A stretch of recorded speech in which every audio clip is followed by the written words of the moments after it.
Empresa Wasquita Cariahu Halo Construção, Bapista Aeroporto Internacional Presidente Nicola Lobato Comoro.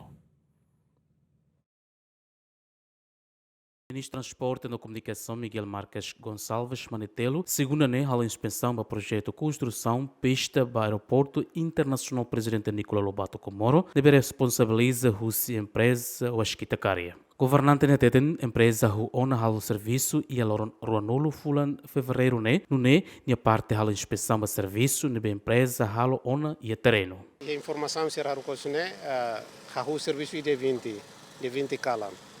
Também com o auto e será lorone descansa nebe lor calam tuan nema hatu falme harede serviço balu nebe será o halo ne. Mas halo inspeção de. Ia ne ia zona tolo. Zona mean, zona kinor, ou zona matak.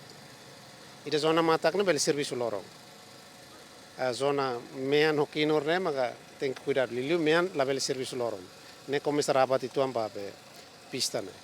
Ne be zona tolo. Lá ia né anatel ou a autoridade de aviação civil se tem que assegurar que serviço né lá ou mais be movimentação avião operação aeroporto não continua lá. Construção pista neto e contrato se finaliza e a fulan dezembro tinenri rua Roracenualo.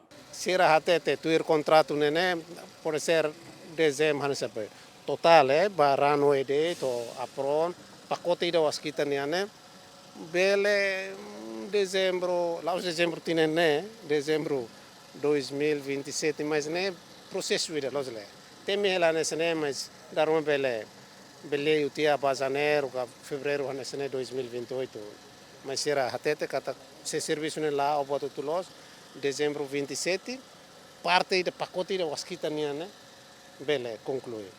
Airside né, Wasquita ni halo runway, apron, ATC, o serviço drainagem ser né, Wasquita. Orçamento para projeto construção pista mas Russi EDB no contra partida Russi governo a muito milhão hitunulu recém rua no projeto incluímos trabalhador timoruansira. Uma cain lima nulo recém hitu macafetado ba ia construção pista aeroporto internacional mas be sira silauximo compensação Russi governo tambalacimo decisão no sira ni advogado halo ona recurso ba ia tribunal ou de decisão a ter mai. Equipa cobertura GMN.